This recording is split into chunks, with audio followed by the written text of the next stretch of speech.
Mother, I've brought a guest for dinner. Who is it, Nausicaa? This stranger. I don't know his name yet, but he says he needs help. A foreigner. Well, sit down then. And why are you wearing my daughter's clothes? Please don't be upset. Your daughter was very kind to me. She found me on the beach exposed to the elements and was kind enough to borrow me some clothing. I appreciate your praise of my daughter's virtues. She's of marrying age. Allow me to offer you her hand in marriage. I am honored by your offer, but I am already married. So tell us, foreigner, what is your name? My name is Odysseus. Odysseus? But he's been missing for 10 years. You must tell us where you've been, and then Father can help you get home, can't you, Father? We will see. Let us hear his tale first. Come and tell us, Odysseus, what happened when you left Troy? Well, the journey back started well enough. We were in need of supplies, so we stopped to raid the city of Cicones in Ismarus. They fought back, of course, and each of my ships lost 6 men. Little did I know that I would lose so much more than that. After we left Cicones, we were caught up in a mighty storm, and it swept us around for 9 full days. That's quite a storm. Indeed, it was the strongest I have ever had the misfortune to encounter. When we were released from the storm, we found ourselves at the shore of an island that was inhabited by strange people. The natives seemed friendly, and offered some of my men the fruit of the lotus. Once they had tasted it, they forgot all of their thoughts of home, and wished only to remain and eat more of the fruit. It was only by dragging them back to the ships and locking them away that we were able to escape the island with them. How remarkable all that could come about from a piece of fruit. It was then that we landed on the island of the Cyclopes. At first we simply hunted some wild goats on a small island off the shore, but we needed some more supplies, so we crossed the big island and came across a cave that was full of sheep and crates full of milk and cheese.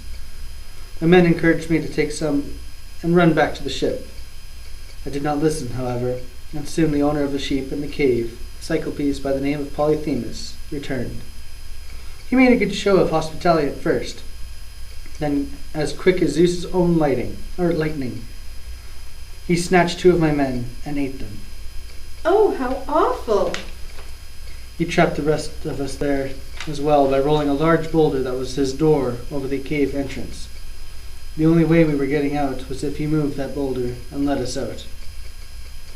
If this had not been the case, I would have run him through right then and there. So instead, we began to plan an escape. The next day, the Cyclops went to tend to his sheep in the pasture. The men and I found one of his shepherd's staves and began to shape it to a point and harden it in the fire. When Polyphemus returned, we made him offerings of the wine we had brought with us from our ship. We got him drunk. He got to chatting with me and he asked my name. I told him I was nobody. Once he passed out, we took the weapon he had crafted earlier that day and drove it through his eye. He made a huge racket and was yelling to his neighbors, "Nobody is killing me!" which of course brought him no help whatsoever. Nobody. That was very clever of you. But however did you escape the cave? He must have been furious. Oh, yes, he was.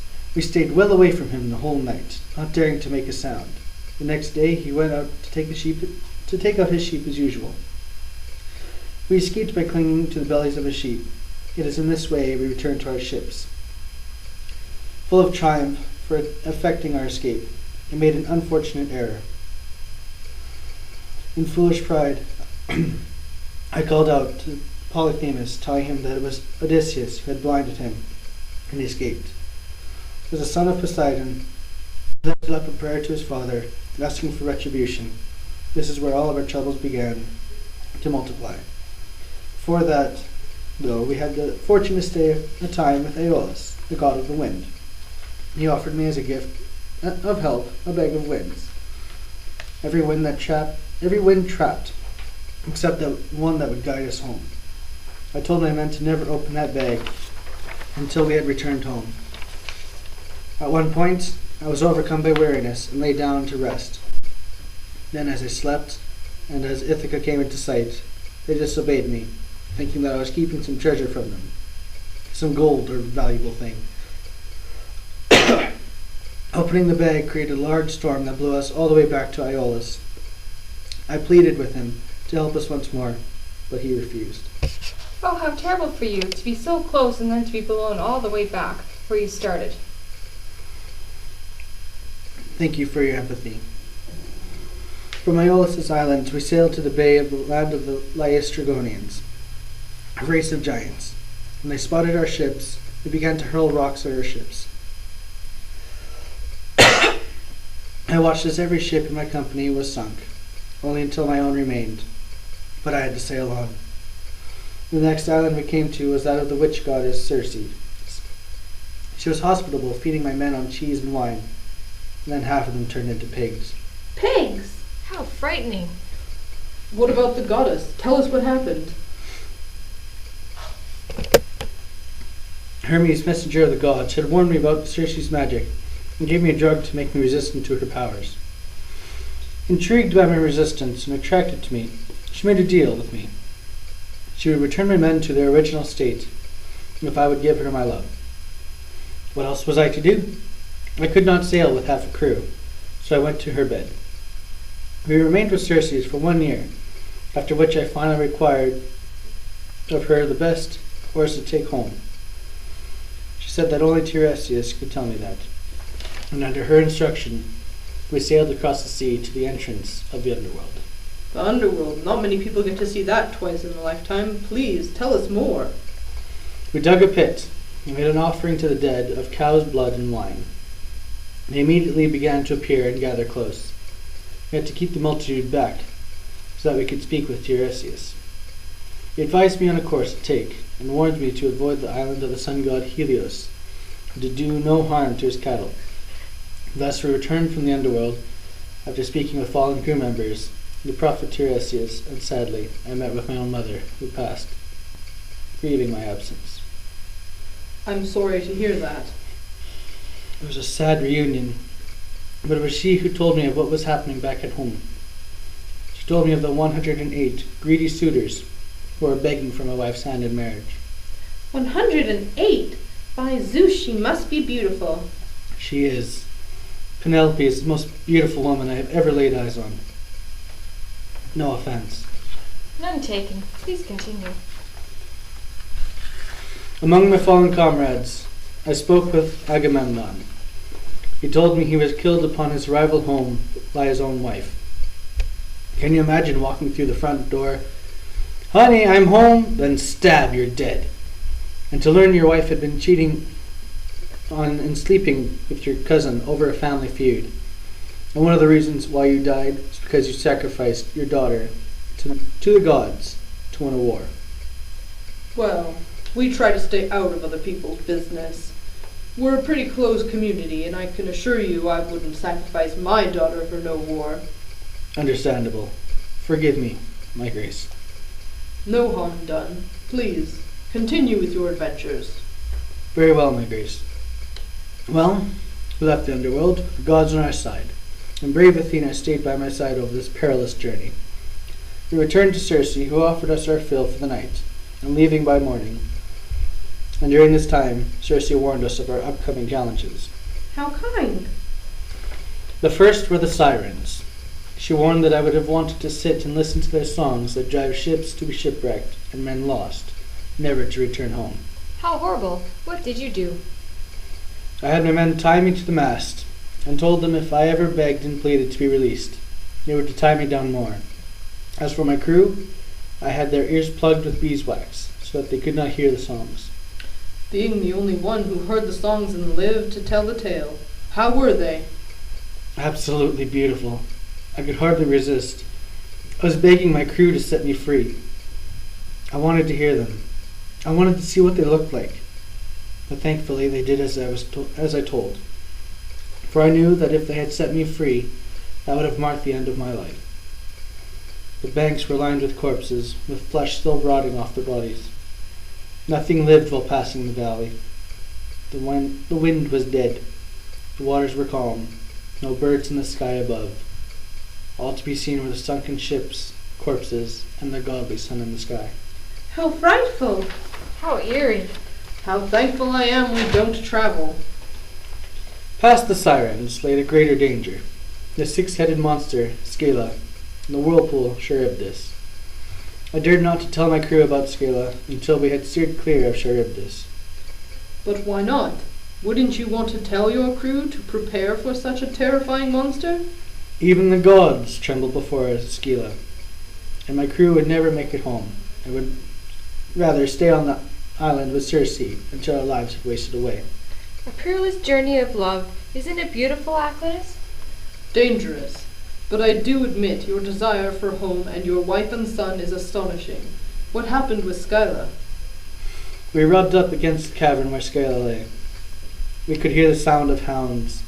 She emerged from the darkness of the cavern. She had 12 misshapen feet, 6 necks of great length, a head on each neck, with 3 rows of teeth in each hand, or head. In an instant, her head swooped down and made off with 6 of my best men.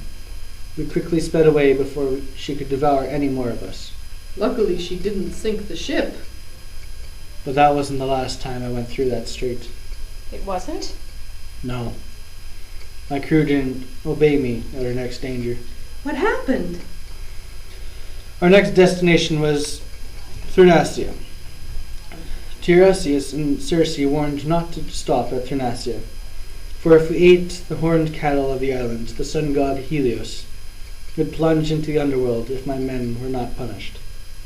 We were stranded on the island for a month due to a storm. Our food supply was running short, and all I could do was pray for my safe return. The gods grant me with sleep, but when I woke up, I could smell cooking meat. But you warned them not to eat the cattle, did you not?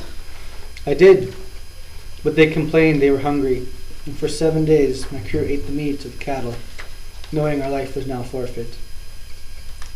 Their argument was, "Starvation is the worst possible death. I'd rather drink salt water for eternity than die hungry." I continued to pray, and they continued to feast. And at the end of 7 days, we set sail, and Zeus drove us back towards Scala and Charybdis, where he struck down his mighty lightning bolts, destroying my ships and drowned my men. How did you survive? There was a fig tree above Charybdis, where I hugged and held on for my life, patiently waiting for the monstrous whirlpool to spit up a raft I could drift upon. I'm assuming she did. Yes. After that, I paddled with my arms for 9 days until I washed up on the isle of Ogygia, where I met the fair and powerful goddess Calypso, who was compelled to make me her lover for 7 years. 7 years? That's a long time. Indeed it was. 7 very long years. I tried so hard to resist her advances. It was all thanks to my protectress, Athena, who pleaded to her lord father, Zeus, that I be released. How could you resist Calypso? She's said to be the fairest of them all. I must admit, Calypso is even more beautiful than my wife, Penelope. But by far, Penelope is the most beautiful mortal woman I have ever had the opportunity to love.